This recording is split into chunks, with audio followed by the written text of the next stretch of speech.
শুভ teaching Bangla চ্যানেলে welcome. আজকের আলোচ্য বিষয় হচ্ছে নতুন দিগন্তের যে অনুবাদ অনুষঙ্গ রয়েছে, সেই অনুবাদ অনুষঙ্গের যে অমৃতা প্রীতম, ভারতীয় সাহিত্যের যে অমৃতা প্রীতম রয়েছে, সেই অমৃতা প্রীতম সম্পর্কে আজকে আমরা জানবো। তাই অবশ্যই আপনারা ভিডিওটা পুরো মনোযোগ সহকারে দেখবেন। আর আলোচনা যদি ভালো লাগে আপনাদের, অবশ্যই চ্যানেলটিকে লাইক, কমেন্ট, শেয়ার এবং সাবস্ক্রাইব করতে ভুলবে না। তাহলে আমরা জেনে নেব আজকে অমৃতা প্রীতম সম্পর্কে। প্রথমে আমরা জেনে নেব এই অমৃতা প্রীতমের জন্ম।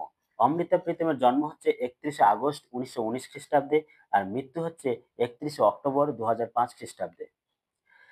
তাহলে আমরা এই অমৃতা প্রীতমের এবার আমরা সাহিত্য সম্পর্কে আমরা জেনে নেব। অমৃতা প্রীতমের যে সাহিত্য রয়েছে, সেই সাহিত্যের মধ্যে যে প্রথম যেটি রয়েছে সাহিত্য, সেটি হচ্ছে কি কবিতা। এই অমৃতা প্রীতমের যে কবিতাগুলো রয়েছে, সেই কবিতাগুলো আমরা দেখে নেব। প্রথম কবিতার নাম হচ্ছে অমৃত লেহরে, প্রকাশকাল হচ্ছে 1936। জিন্দা জীবন, প্রকাশকাল 1939। ত্রেল ধোতে ফুল, প্রকাশকাল 1942।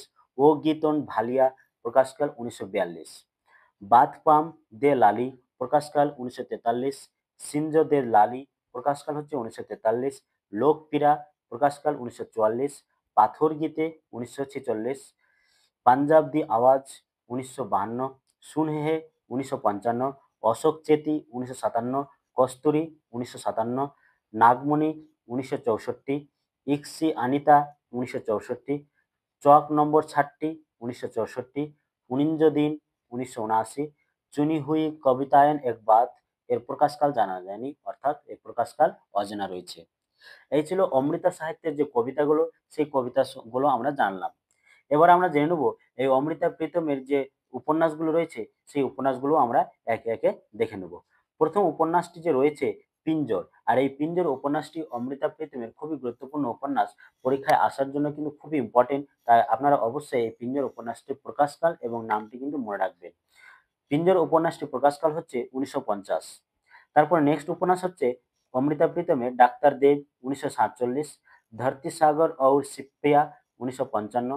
কোরে কাগজ 1958। এই কোরে কাগজ উপন্যাসটিও কিন্তু অমৃতা প্রীতমের গুরুত্বপূর্ণ উপন্যাস, এটিও কিন্তু পরীক্ষায় আসার মতো। 49 দিন 1960। দিল্লি কা গলিয়া 1962। রং কা পট্টা, এই রং কা পট্টা হচ্ছে 1966। তেরোহান সুরো, এর প্রকাশকাল হচ্ছে 1965। হারদৌ কা জিন্দেগি নাম 1986। যাত্রী, এর প্রকাশকাল জানা যায়নি, অর্থাৎ অজানা রয়েছে। এই ছিল অমৃতা প্রীতমের উপন্যাস। এবার আমরা দেখে নেব অমৃতা প্রীতমের যে ছোট গল্প, সেই ছোট গল্প আমরা দেখে নেব। স্টেনোগ্রাফার, এই স্টেনোগ্রাফের এই ছোট গল্পের কিন্তু প্রকাশকাল অজানা রয়েছে। কাহানি জো কাহানি নহি, স্টেনেজ অফ কেরোসিন, এই ছিল উপন্যাসের ছোট গল্পের গুলোর নাম। কাহানি কে আঙ্গন মে। এবার আমরা দেখে নেব অমৃতা প্রীতমের আত্মজীবনী। রশিদি টিকিট, রশিদি টিকিটের প্রকাশকাল হচ্ছে 1997 এবং কালা গুলাব, এর প্রকাশকাল হচ্ছে 1995। প্রবন্ধ এবং অনুবাদ রয়েছে অমৃতা প্রীতমের, সেই প্রবন্ধ অনুবাদগুলো আমরা দেখে নেব। বুল্লে শাহ সংকলন, প্রকাশকাল অজানা রয়েছে। রবীন্দ্রনাথের কবিতার অনুবাদ, প্রকাশকাল অজানা। জীবনানন্দ দাশের রূপসী বাংলা, বনলতা সেন অনুবাদ, এগুলোর প্রকাশকাল হচ্ছে অজানা। ত্রিপিটক, বেদ, কোরআন অনুবাদ, এগুলো রয়েছে কি প্রবন্ধ এবং অনুবাদ। এবার আমরা জেনে নেব অমৃতা প্রীতমের যে সম্পাদিত পত্রিকা, সেই পত্রিকার নাম নাগমণি। 1964 থেকে 1970 দশক পর্যন্ত কিন্তু রয়েছে। এবারে ওই অমৃতা প্রীতমের কিছু অন্যান্য তথ্যগুলো, সেই তথ্যগুলো আমরা একে একে দেখে নেব। অমৃতা প্রীতমের উল্লেখযোগ্য পাঞ্জাবি মহিলা কবি, ঔপন্যাসিক এবং প্রবন্ধকার। এই অমৃতা প্রীতমের মৃত্যুর সময় তার বয়স হয়েছিল 86 বছর। অর্থাৎ তার জন্ম আমরা কি জানলাম, তার জন্ম হচ্ছে 31শে আগস্ট 1919, আর মৃত্যু হচ্ছে 31শে অক্টোবর 2005 সাল। তার উল্লেখযোগ্য রচনা, অর্থাৎ অমৃতা প্রীতমের যে উল্লেখযোগ্য রচনা সেগুলো কি? পিঞ্জর, এটি একটি উপন্যাস। আজ আখান ওয়ারিস শাহ নূ, এটি একটি কবিতা। 2003 সালে পিঞ্জর চলচ্চিত্র নির্মিত হয়। তারপর হচ্ছে 1956 সালে সুনেহে নামক দীর্ঘ কবিতার জন্য সাহিত্য আকাদেমি পুরস্কার পান। 1982 খ্রিস্টাব্দে কাগজ তে ক্যানভাসে উপন্যাসের জন্য জ্ঞানপীঠ পুরস্কার লাভ করেন। যদি বলা হয় অমৃতা প্রীতম জ্ঞানপীঠ পুরস্কার লাভ করেন কোন উপন্যাসের জন্য, তখন তোমরা বলবে কাগজ ডে ক্যানভাস। এই অমৃতা প্রীতমের প্রথম কাব্যগ্রন্থের নাম হচ্ছে কি অমৃত লেহরে, তার প্রকাশকাল হচ্ছে 1936 খ্রিস্টাব্দ। তার আত্মজীবনীমূলক গ্রন্থের নাম কি? তার আত্মজীবনীমূলক গ্রন্থের নাম হচ্ছে রিভিউ স্ট্যাম্প রশিদির টিকিটে। অমৃতার প্রথম বই অভিনীত হয়েছিল 1965 খ্রিস্টাব্দে। সেই বইটির নাম হচ্ছে কি ধরতি সুগার তে সিপায়ান আজ কাদম্বরী।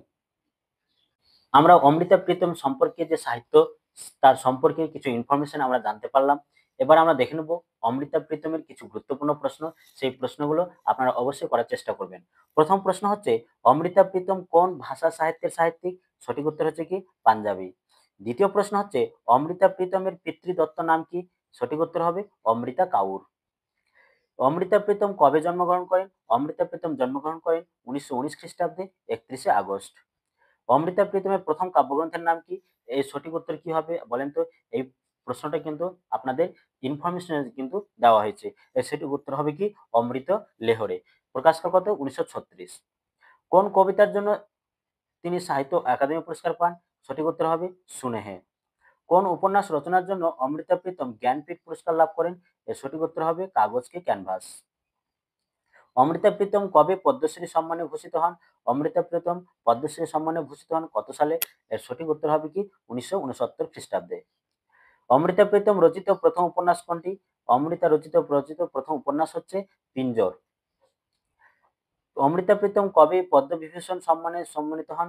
এর সঠিক উত্তর হবে 2004 সালে।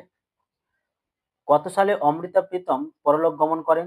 এর সঠিক উত্তর হবে 2005 সালের 31শে অক্টোবর। তারপর হচ্ছে অমৃতা প্রীতম মোট কতগুলি উপন্যাস লিখেন? মোট উপন্যাসগুলি লেখেন তাহলে মোট কতটি? এর সঠিক উত্তর হবে 28টি মোট উপন্যাস লেখেন। শ্যাডোজ অফ ওয়ার্ডস কোন ধরনের রচনা? শ্যাডোজ অফ ওয়ার্ডস এটি কি ধরনের রচনা? এর সঠিক উত্তর কি হবে?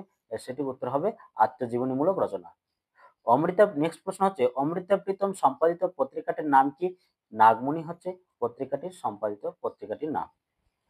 অমৃতা প্রীতমের কোন উপন্যাসের হিন্দি চলচ্চিত্র নির্মিত হয়? এর সঠিক উত্তর হবে পিঞ্জর। অমৃতা প্রীতমের কাব্যগ্রন্থ অমৃত লেহরে কত বছর বয়সে লেখা? এর সঠিক উত্তর হবে 16 বছর বয়সে লেখা। এখানে একটি প্রশ্ন নেওয়া হয়েছিল যে অমৃতা প্রীতম অমৃত লেহরে এর প্রকাশকাল হচ্ছে কিন্তু 1936। অমৃতা লেহরে এর প্রকাশকাল হচ্ছে কি 1936। এই প্রশ্নটি কিন্তু প্রকাশকালটা কিন্তু একটু ভালো করে মনে রাখবেন। এই ছিল অমৃতা প্রীতমের সাহিত্য সম্পর্কে এবং তার অন্যান্য গুরুত্বপূর্ণ তথ্য সম্পর্কে আলোচনা। আপনাদের এইভাবে আলোচনা ভালো লাগছে না নতুন দিগন্তে অনুবাদ অনুষঙ্গের যে প্রশ্নগুলি যে তুলে ধরেছি সেরকম আলোচনা আপনাদের ভালো লাগছে? কি ধরনের আলোচনা আপনাদের ভালো লাগছে সেটাই সেইভাবে কিন্তু কমেন্ট বক্সে কমেন্ট করে জানাবে। আমি কিন্তু ওইভাবেই কিন্তু পরবর্তী ভিডিওগুলো আপলোড করব। আশা করি আপনাদের ক্লাস ভালো লেগেছে। যদি ভালো লেগে থাকে অবশ্যই চ্যানেলটিকে লাইক, কমেন্ট, শেয়ার এবং সাবস্ক্রাইব করতে ভুলবেন না। ভালো থাকেন, সুস্থ থাকেন।